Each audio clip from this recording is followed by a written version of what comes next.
পরিষ্কার বক্তব্য হলো, যারা ইসলামকে কনেক্ট করবে, যারা ইমানকে কনেক্ট করবে, তারা বাংলাদেশে থাকার কোন অধিকার রাখে না। সেরকম ঠিক ছেড়ে কিনা? মদিনার দিকে যাওয়ার পথে আল্লাহর নবী খানায়ে কাবার সামনে গিয়া দাঁড়ায়া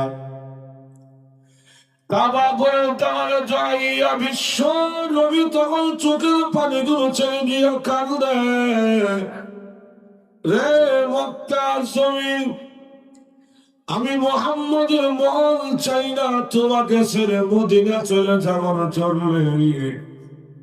আল্লাহ হুকুম দিয়েছে সেই জন্য চলে যায়, কিন্তু তোমার বাসিন্দা এই দেশে আমাকে আর থাকতে দিও না।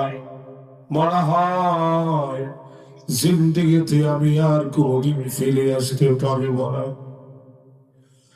এই কথা বলে বলে বলে আল্লাহ নবী যখন চোখের পানি গুলছে দিয়ে কান্না শুরু করে দেয়, আল্লাহ রাব্বুল আলামিন তখন ডাক দিয়ে কইবো, নবীজি এই যাওয়া শেষ যাওয়া নয়, অল্প দিনের জন্য আপনাকে মদিনা থেকে পাঠাইয়া মক্কার বেঈমান কাফিরদেরকে আমি আল্লাহ সুযোগ দিলাম, ঢিল দিলাম। আমি মহান আল্লাহ আপনি বিশ্ব নবীর সাথে ওয়াদা করলাম, এই মক্কা বিজয়ী করে ইসলামকে প্রতিষ্ঠিত করে বিশ্ব নবীর গলায় বিজয়ী মালা পরাইয়া আমি মহান আল্লাহ আমার নবী আবার মক্কায় ফিরাইয়া আনব। নবী গো, অল্প দিনের জন্য আপনি মদিনা যান। আমার ভাইরা, আল্লাহ রসুল কিন্তু মদিনায় চলে গেলেন, কিন্তু মদিনায় যাওয়ার পরে 1 বছর যেতে না যেতে আবার মক্কার সমস্ত বেঈমান কাফিরেরা ঐক্যবদ্ধ হইয়া দিলেন তা হুঙ্কার মদিনাবাসীদেরকে, ও মদিনাওয়ালারা, যে মুহাম্মদ আমাদের দেশ থেকে পলায়ন করে চলে গেল তোমাদের মদিনায়, সে মুহাম্মদকে তোমরা আবার মক্কাতে ফেরত পাঠাও। যদি ফেরত না দাও তাহলে তোমাদের মদিনাতে হামলা করা হবে। আমার ভাইরা, 1500 বছর আগে মক্কার বেঈমান কাফিররা এবং আবু জেহেল এবং আবু লাহাবের বক্তব্য শুনে এই কথা বোঝা যায়, 1500 বছর আগে মক্কার মদিনা এগুলিকে আল্লাহ তাআলা আবু জেহেল এবং বেঈমান কাফিরদেরকে দলিল করে দিয়া দিয়েছিল, মুসলমানদেরকে যা মারতে ওরা তোমাদেরকে দলিল করে দিয়া দিলাম। বর্তমান বাংলাদেশেও কিছু কিছু নাস্তিক মতবাদের, কিছু কিছু দেশের দুশ্মন, কোরআন সুন্নাহ দুশ্মনদের বক্তব্য শুনলে বোঝা যায় এদেশের আলেম ওলামা বাংলাদেশে বন্যার পানি দিয়ে ভেসে এসেছে। মনে হয় আমরা এই দেশের বাদাম গোলাম। আমার ভাইরা, যখন তার হুঙ্কার দিয়ে মুহাম্মদকে ফেরত পাঠাও, সঙ্গে সঙ্গে মদিনার কাফেলা হাউসের সর্দার রাসূলের প্রিয় সাহাবী হযরত সাদ ইবনে মুআয রাদিয়াল্লাহু আনহু তিনি পাল্টা হুঙ্কার দিয়ে বললেন, এ মক্কার বেঈমান কাফিরেরা, এত মোটা করে বর্ষণ দিয়ে না, মুসলমানরা কোনদিন বেঈমান কাফিরদের চক্রান্তের ভয় করে না। আর একটু জোরে বলুন না। মুসলমানরা কোনদিন বেঈমান কাফিরদের হুঙ্কারকে ভয় করে না। তুমি বলে আল্লাহ রাসূল যদি নিজের ইচ্ছাতে মদিনা থেকে মক্কায় না যায়, আর কোনদিন রাসূলকে মক্কায় ফেরত দেওয়া হবে না। তোমরা ভাবিয়ে জোর করে নিও মক্কার বেঈমান কাফিররা, ঠিক আছে যদি ফেরত না দাও তাহলে পারলে তোমরা আমাদের হামলা সামাল দিও। অস্ত্র সাথে সজ্জিত হইয়া ওরা রওনা করলো মদিনার দিকে। মদিনা গিয়া ইসলামকে মাটির সাথে মিশিয়ে দিবে। মদিনা গিয়া ইসলামকে মাটির সাথে মিশিয়ে দিবে। আল্লাহ রাসূল এবং সাহাবায়ে কেরামদেরকে দুনিয়া থেকে বিদায় করে দিবে। আমার ভাইরা, মক্কা থেকে মদিনার দূরত্ব প্রায় 250 মাইল রাস্তা। কয়শত মাইল? 250 মাইল দূরত্ব রাস্তা। ওরা পায়ে হাইটা মদিনার দিকে রওনা করলো। মদিনা গিয়ে ইসলামকে মাটির সাথে মিশিয়ে দিবে। যেতে যেতে আর মাত্র 80 মাইল জায়গা বাকি আছে। কত মাইল জায়গা বাকি? আল্লাহ রাব্বুল আলামিন কয়, জিবরাইল দে, মক্কার কাফিরদেরকে সুযোগ যথেষ্ট দিয়েছি। আমার নবীকে মক্কাতে মার খাওয়াইয়া কাফেরদেরকে সুযোগ দিলাম। রাসূলকে মদিনা চাই না, কাফেরদেরকে সুযোগ দিলাম। এখন তারা মদিনা থেকে আসতেছে, আমার রাসূলকে মদিনা এসে মেরে ফেলবে। সুতরাং আর সুযোগ দেওয়া যায় না। ও জিবরাইল, জলদি করে আমার নবীর কাছে জিহাদের আয়াতটা নিয়ে হাজির হও। সুবহানাল্লাহ, সুবহানাল্লাহ। ইয়া আইয়ুহাল্লাযীনা হাররিদুল মুমিনিন হাররিদুল মুমিনিনা আলাল কিতাল।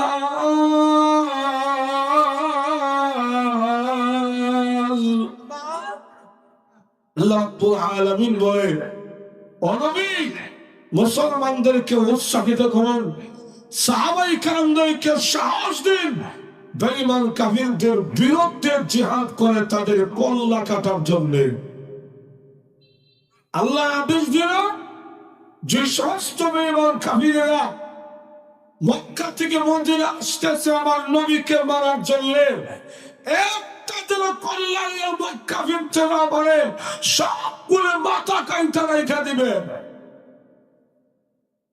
আমার ভাইরা, জিহাদের আয়াত যখন নাজিল হয়ে গেল, জিহাদের আয়াত যখন নাজিল হয়ে গেল, হুজুর সাল্লাল্লাহু আলাইহি ওয়াসাল্লাম সমস্ত সাহাবায়ে কেরামদেরকে নিয়ে একটা পরামর্শ বসলেন, এই মুহূর্তে কি করা যায়।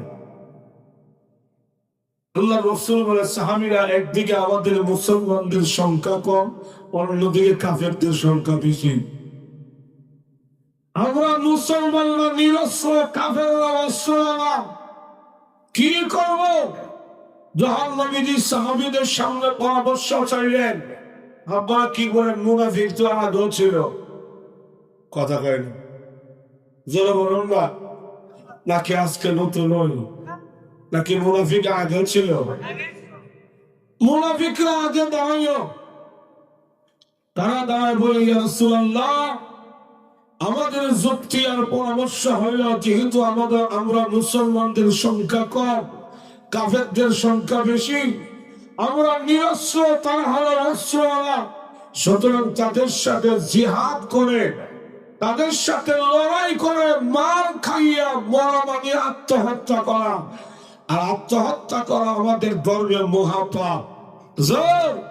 চলন, জিহাদের দরকার নাই, আমরা প্রত্যেকের ঘরে বসে, ঘরের দরজা লাগাইয়া লা ইলাহা ইল্লা আনতা সুবহানাকা ইন্নী কুনতু মিনাজ জালিমিন, এই মুসলমানদের দোয়া পড়ি, জিহাদের দরকার নাই। আল্লাহ রাসূল সাল্লাল্লাহু আলাইহি ওয়াসাল্লাম মুস্কে মুস্কে হাসে আর মনে মনে কয়, এদের মুনাফিক। কিন্তু এই মজলিসে যারা ছিল নবীর খাঁটি সাহাবী, খাঁটি মুসলমান, এদের মধ্যে অন্যতম হযরত সাদ ইবনে মুআয রাদিয়াল্লাহু আনহু, তিনি লাফ দিয়ে দাঁড়ায় গেল। সুবহানাল্লাহ, জোরে বলুন না। তিনি দাঁড়ায় বলে, ইয়া রাসূলুল্লাহ, আমরা মুসলমানদের সংখ্যা কম থাকতে পারি, আমরা মুসলমানরা নিরস্ত্র হতে পারি, কিন্তু আল্লাহর নবী, আমাদের এই দেহে জান তো আছে।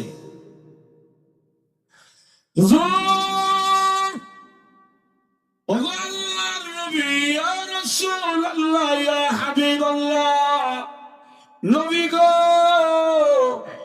আল্লাহ রাব্বুল আলামিন আপনাকে পারমিশন দিয়েছে বেঈমান কাফিরদের বিরুদ্ধে লড়াই করার জন্য, জিহাদ করার জন্য। নবী গো, দেরি করবেন না, অনুমতি দেন, পারমিশন দেন। আল্লাহর নবী যুদ্ধের ময়দানে আল্লাহর নবীকে সামনে রেখে আমরা মুসলমানরা নবীর সামনে পিঠে দাঁড়িয়ে ভাবে চতুর্দিক থেকে বেঈমান কাফিরদের বিরুদ্ধে আমরা লড়াই করব।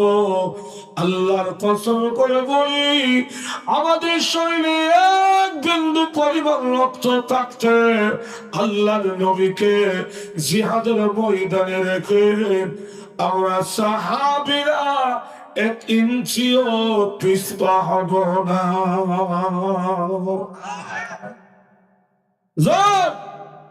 অনুমতি দেন।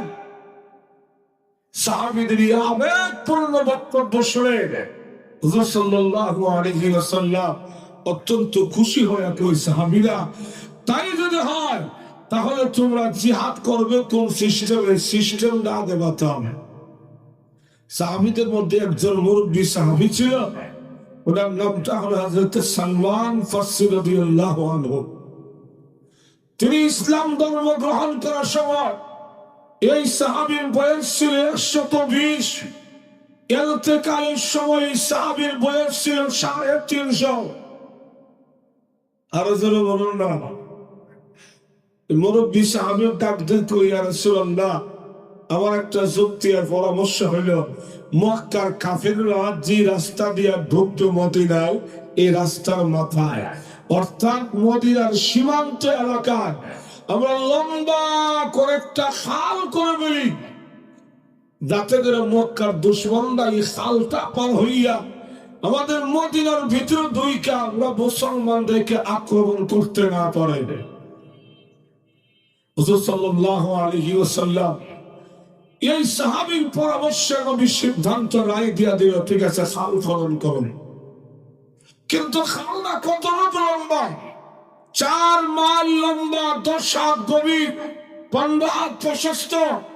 10 জন করে সাহাবীর গ্রুপ বানায় দেওয়া হলো, এবং কি এক গ্রুপে আল্লাহর নবীর নাম লেখা হয়ে গেল। আল্লাহ রাসূল বলে, আমার নামটা আগে লেখো, আমি নবীও মাটি কাটার কাজে অংশগ্রহণ করব। নেতা কাকে কয়? আরে নেতা কাকে বলা হয়?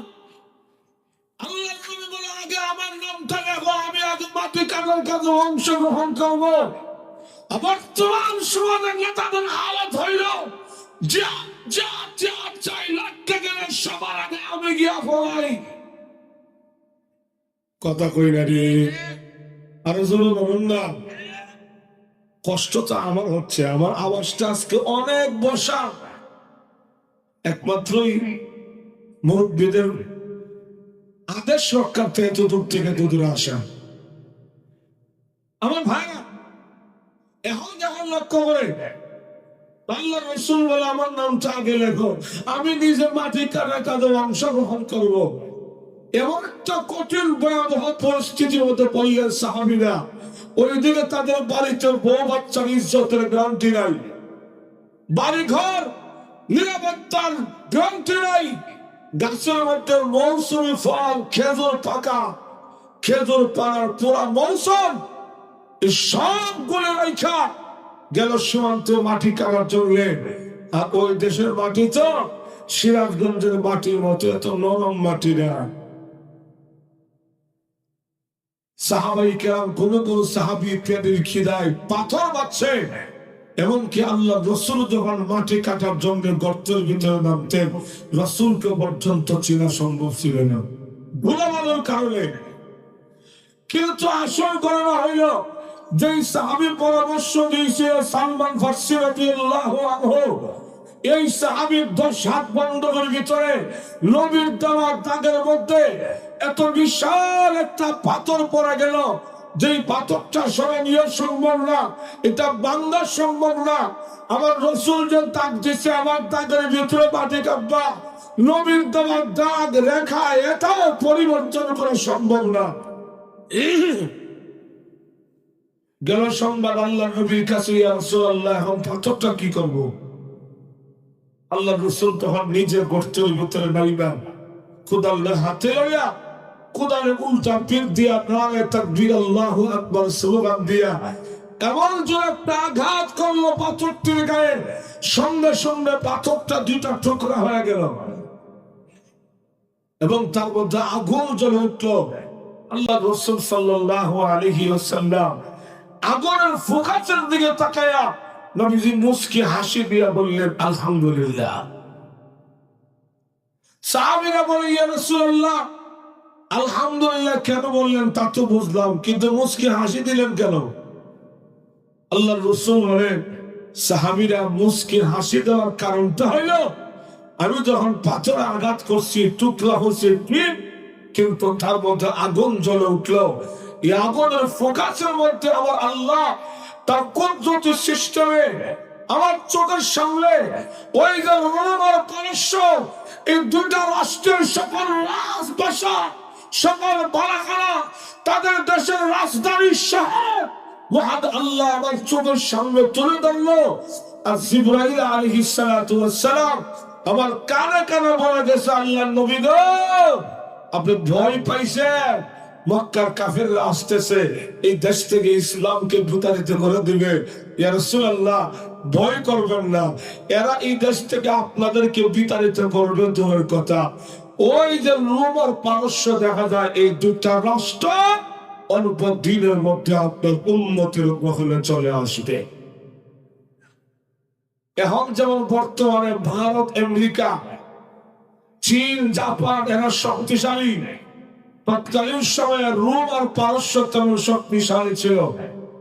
কিন্তু এই খবরটা যখন গিয়া পৌঁছল মদিনার মুনাফিকদের কানে, এরা এই সংবাদ শুনিয়া মুসলমানদেরকে দেখলে মস্কারি করে, সাহাবীদেরকে দেখলে একটু হাসি ঠাট্টা বিদ্রোহ করে আর বলে, শুনছ তোমাদের নবী ওয়াজ করেছে, কোথায় তোমাদের পেটে খাবার নাই, পাথর বাঁধছ, পিঠ গোড়ার কাপড় নাই, সেরা কাপড়, দুশ্মন প্রতিরোধ করার ক্ষমতা নাই, ডরে সাল করতেছ, ভয়ে সালের তলায় লুকাবে, আবার সালের তলায় বৈশা বৈশা রোম আর পারস্য স্বপ্ন দেখো, এগুলো নাকি তোমাদের দখলে চলে আসবে। এই কথা বলে বলে এরা সাহাবীদেরকে মস্কারি করতে লাগলো। আমি যদি আজকে আপনাদের এই মহাসম্মেলনে বসে তো বাস্তব ওয়াজ করা যায়, আমার ভাইরা সেই দিনের পিছিয়ে ধরা নেই। যদি আজকে সারা বিশ্ব মুসলমানরা নির্যাতিত, সারা দুনিয়াতে মুসলমানরা লাঞ্ছিত, কিন্তু সেই দিন পিছিয়ে ধরা নেই। বাংলাদেশ সহ ভারত, আমেরিকা, চীন, জাপান, চীন সহ সারা বিশ্বে ইসলাম প্রতিষ্ঠিত হবে, মুসলমানরা রাজ কায়েম করবে ইনশাআল্লাহ। সরকার ভেঙে দিবে না।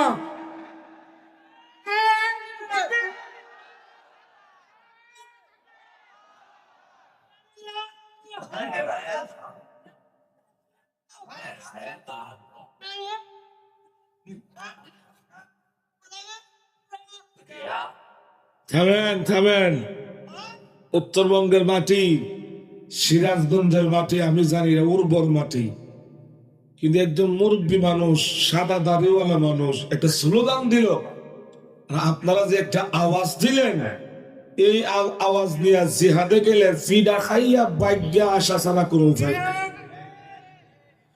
আরে মুসলমানের সকলে নামে তাকবীর, আল্লাহু আকবার, সরকার ভেঙে দিবে না। যদি আদর্শ মুসলমানরা মাথার পাগড়ি কবরে বেঁধে বাসার লাঠি হাতে লইয়া নজর তাকবীর শুরু করবে, বেঈমানরা বাংলাদেশ থেকে ভাগ মারাতে বাধ্য হবে। সুবহান ছেড়ে গেলাম। আল্লাহু তাকবীর। কেন চাউবেন? আল্লাহু তাকবীর। এতক্ষণ বোঝা গেছে মোটামুটি সিরাজগঞ্জ, এতক্ষণ বুঝছিলাম মরাগঞ্জ সিওয়াজ করতাম।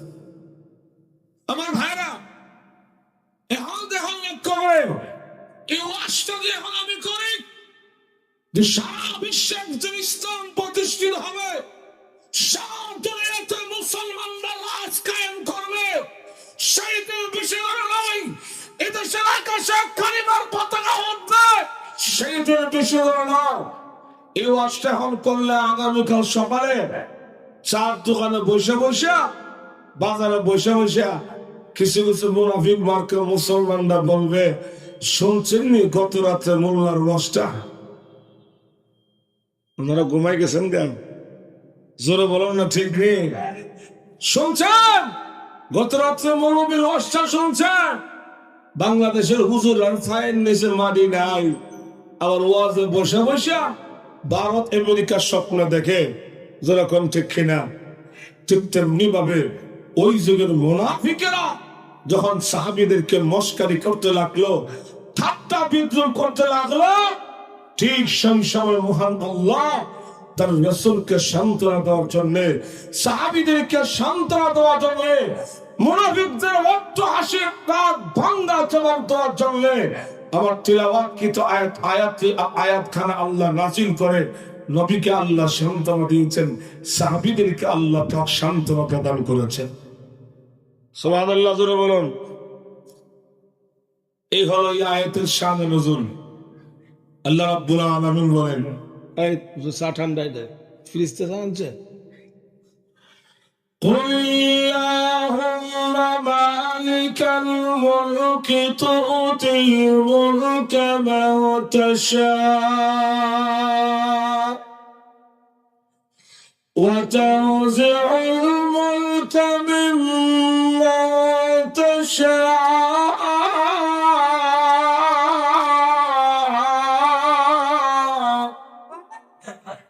আল্লাহ রাব্বুল আলামিন বলেন, তখন বিধি আপনি মুনাফিকদেরকে জানাইয়া দিন, আল্লাহুম্মা মালিকাল মুলক, আয় আল্লাহ তুমি আল্লাহ হলে সর্বভৌমত্বের মালিক, তুমি আল্লাহ হলে সব কিছু ক্ষমতার মালিক। আপনারা কি আসমানের মালিককে? আরে জোরে বলুন, আসমানের মালিককে, জমিনের মালিককে, চন্দ্র সূর্যের মালিককে। তুতিল মুলকা মান তাশা,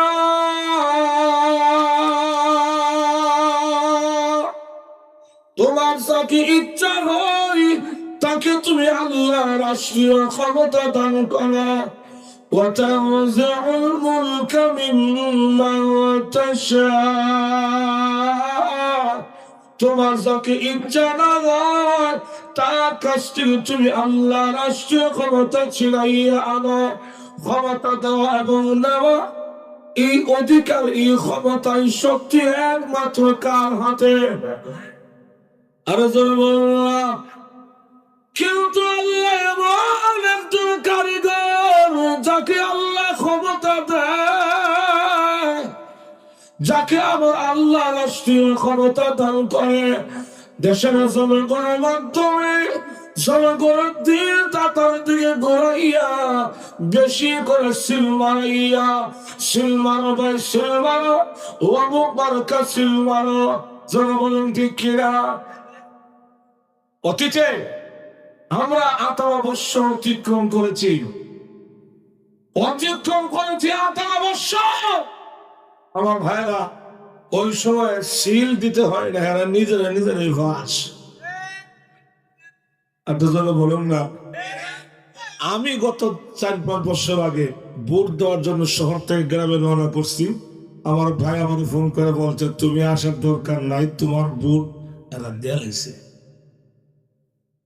কথা কয় না রে। এমন নির্বাচন বাংলাদেশে আমরা দেখেছি, সারাদিন ভোট কেন্দ্রে মানুষ থাকবে দলের কথা, ভোট কেন্দ্রে গরু ছাগল কুত্তা কোবাইছে, সেরকম ঠিক খেবে কিনা? আর সন্ধ্যার সময় টেলিভিশনে হেডলাইন, স্বতঃস্ফূর্তভাবে নিরাপত্তার সাথে শান্তি সুষ্ঠুভাবে সুষ্ঠু নির্বাচন হয়েছে। কথা কই না রে, যেরকম ঠিক নেই। আল্লাহ, কিন্তু আল্লাহ এমন একজন কারিগর, যাকে আল্লাহ ক্ষমতা দেয়, যাকে আমার আল্লাহ রাষ্ট্রীয় ক্ষমতা দান করে, দেশের জনগণের মাধ্যমে জনগণের দিন তাতার দিকে ঘুরাইয়া বেশি করে সিল মারাইয়া, সিল মারো ভাই সিল মারো, ও অমুক বারকা সিল মারো। বেশি করে সিল মারাইয়া ফুলের মালা বলাইয়া আমার আল্লাহ তাকে রাষ্ট্রীয় ক্ষমতা দান করে। কিন্তু ক্ষমতা পাইয়া জুলুম যদি কেউ করে, অপব্যবহার যদি কেউ করে, মানুষের অধিকার যদি কেউ নষ্ট করে ফেলে, আল্লাহ তখন তাকে নামাইয়া আনে। কিন্তু এমনি না, ওই জনগণের মাধ্যমে জুতা দিয়া ফিরাইয়া। আরো যারা খান আল্লাহর মার কঠিন মার, যারা গম ঠিক কিনা, রান্না তৈরি খাবার তো খাইয়া যেতে পারছে না। আমার ভাইরা, সিরাজগঞ্জ গত 4 বছর আগে আমি রেলের মাদ্রাসার মাঠে বক্তব্য দিয়েছিলাম যে 49 বছর পর যদি যন্ত্রণাদের বিচার বাংলাদেশে হতে পারে, 100 বছর পার হয়ে গেল শাপলা চত্বরে হত্যার বিচার হবে। এই বিচার থেকে কেউ এই হবে না। সরকার দেখছে কিনা?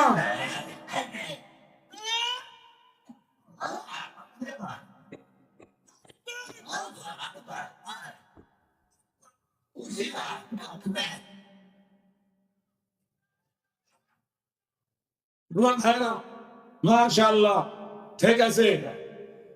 এটা কি আমি অন্যায় করে বক্তব্য দিয়েছিলাম? এটা কি আমার ভুল বক্তব্য? আজকে সেই বক্তব্য, সেই কথা বাস্তবায়ন রূপ ধারণ করলো কি করলো না? আর বাস্তবায়ন হয় নাকি হইল না? আমার ভাইরা, ইতিহাস কাউকে ছাড় দেয় না। জনগণ ঠিক ছিল, সামনে বাংলাদেশেরা ক্ষমতায় যাওয়ার জন্য চুপাচুপি করতে আসো। পরিষ্কার বক্তব্য দেওয়া যায়, বাংলাদেশে কোন ইসলাম পন্থীদেরকে মাইনাস করে, ইসলামকে মাইনাস করে, আলে ভুলবাদীকে মাইনাস করে যারা ক্ষমতায় যাওয়ার স্বপ্ন দেখতে আসো, তোমাদের স্বপ্ন ভেঙে খান খান হয়ে যাবে। সেরকম খেলে কিনা? আমার ভাইরা, এজন্য আসুন, সাহাবায়ে কেরাম খাল খোঁড়ার কাজটা সম্পূর্ণ হইতে না হইতে মক্কার কাফেররা আইসা এই খালের গোড়ায় অবস্থান গ্রহণ করলেন। দরদিকে উত্তপ্ত লড়াই, দরদিকে উত্তপ্ত লড়াই। আল্লাহ রাসূল এবং সাহাবায়ে কেরাম পেরেশান হয়ে গেল, কি করে এই যুদ্ধে ইসলামকে জিন্দা করা যায়। আমার ভাইরা, কাফেরদের মধ্যে একটা কাফের ছিল, তার নামটা হল আমির ইবনে আব্দুহু। যেমন যুদ্ধ বাহাদুর ছিল, সে নিজেই একা 1000 লোকের সাথে মোকাবেলা করতে পারত। সে একটা ঘোড়ার মধ্যে সওয়ার হইয়া সাহাবীদের খাল খনন করলো, তাদেরকে প্রতিরোধ করার জন্য 1 লাখ দিয়া খাল পার হইয়া মুসলমানদের পেরে ভিতরে ঢুকা একটা চিন্তা দিয়া কয়, কোথায় মুসলমানেরা? তোমাদের নবী তোমাদেরকে ওয়াজ করেছে, তোমরা নাকি যুদ্ধে মারা গেলে শহীদ হও, আর শহীদ হয়ে গেলে জান্নাতে যাও। তো জান্নাতে কে কে যাইবা? আমার তলোয়ারের সামনে নাউজুবিল্লাহ জোরে বলুন না। তার উস্কানি বড় বক্তব্য শুইলা হুজুর সাল্লাল্লাহু আলাইহি ওয়াসাল্লাম উপস্থিত সাহাবীরা যারা ছিল এদেরকে লক্ষ্য করে বলল, সাহাবীরা, তোমাদের মধ্যে কোন বীর শ্রেষ্ঠ পালোয়ান আছো? এই দুষ্ট কাফের আমির ইবনে আব্দুহুদকে খতম করতে পারবা? এই কথাটা বলার সাথে সাথে মাত্র 21 বছরের যুবক হযরত আলী রাদিয়াল্লাহু আনহু লাফ দিয়ে দাঁড়ায় গেল।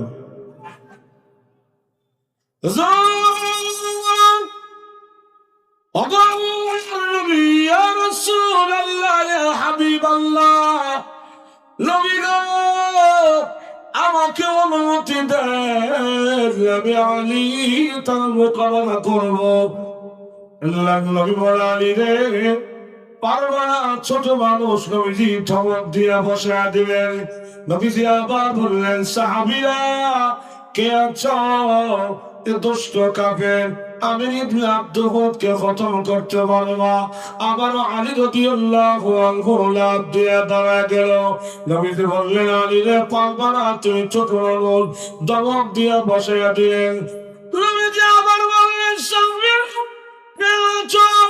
এ দুষ্ট কাফের আমির ইবনে কে খতম করতে পারবো আমার আলী রাদিয়াল্লাহু আনহু দিয়া দাঁড়িয়ে গেলেন এমনি আল্লাহ নবী ডাক দিয়া কই আলী রে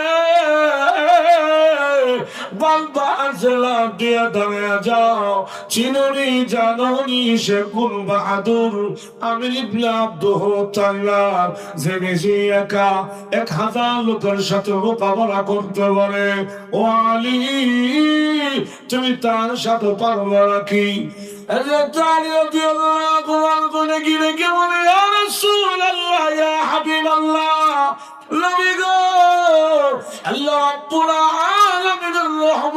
যদি আমি আলীর উপর থাকে আপনি নবীর জন্য যদি আমার জন্য দোয়া করেন আমি ইবনে আব্দুহকে খতম করার জন্য অগণবিজি আমেরকে ধ্বংস করার জন্য 1000 সৈন্যের প্রয়োজন হবে না আমেরকে ধ্বংস করার জন্য আমি আলী একাই যথেষ্ট হবে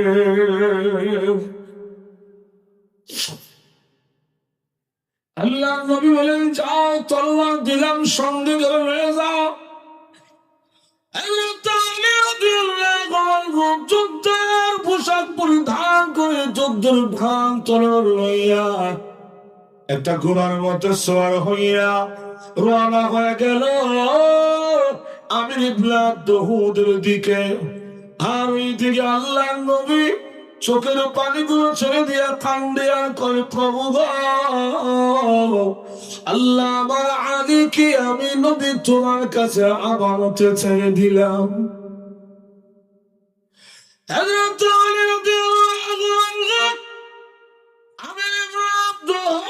সামনে গিয়া দাঁড়াইয়া ডাক দিয়া কারে আমার ডাকছেন মুসলমানদেরকে তোর সাথে লড়াই করা যায় মুসলমানদের পক্ষ হইয়া আমি আলী এসেছি রেডি হও এখন তোমার সাথে আমার লড়াই হবে সুবহানাল্লাহ জোরে বলো আমির ইবনে আব্দুহ তখন আলী রে বাড়ি হলো মক্কায় পলায়ন করে আইসে মদিনায় তোমার বাবার নাম আবু তালিব সম্পর্কে তুমি আমার চাচাতো ভাই কারণ তোমার বাড়িও মক্কা আমার বাড়িও মক্কায় তুমি আমার দেশের মানুষ তুমি নও তুমি ফিরে চলে যাও এই দেশের স্থানীয় মুসলমান যারা এরা থাকলে কয়েক হাজার আমার সামনে পাঠায় দাও হযরত আলী রাদিয়াল্লাহু আনহু কয় দেখ বেহুদা কথা বলে সময়টা নষ্ট করিস না যে কাজে ডাকছস কামটা স্টার্ট কর সুবহানাল্লাহ বাড়িতে বললেন হ্যাঁ আমি আব্দুল আলী রে সারা বয়স তুমি শরীরের রক্ত তোমার অনেক গরম আমি চাই না তোমার জীবন শেষ করতে এখনো সময় আছে তুমি আমার সামনে থেকে বিদায় হয়ে যাও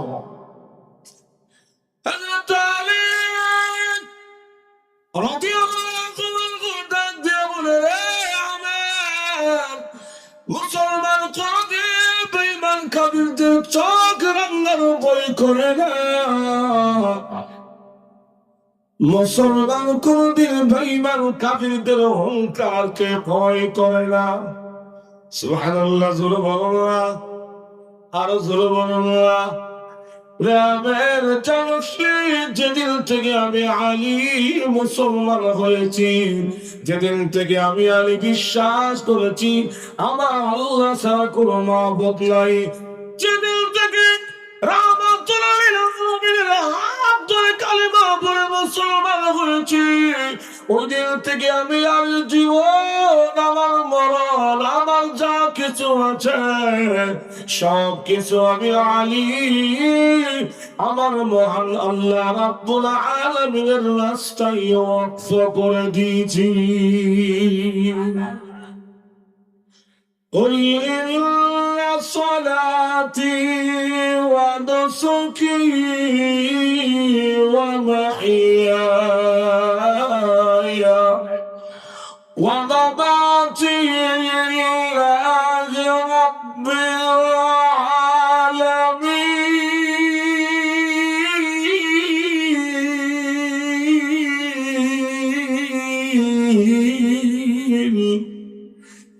আল্লাহ রাব্বুল আলামিন বলে নিশ্চয় আমার নামাজ, আমার কুরবানি, আমার হায়াত, আমার মওত ওই আল্লাহর জন্য রব্বুল আলামিন, যিনি সারা জগতের প্রতিটা আলোক।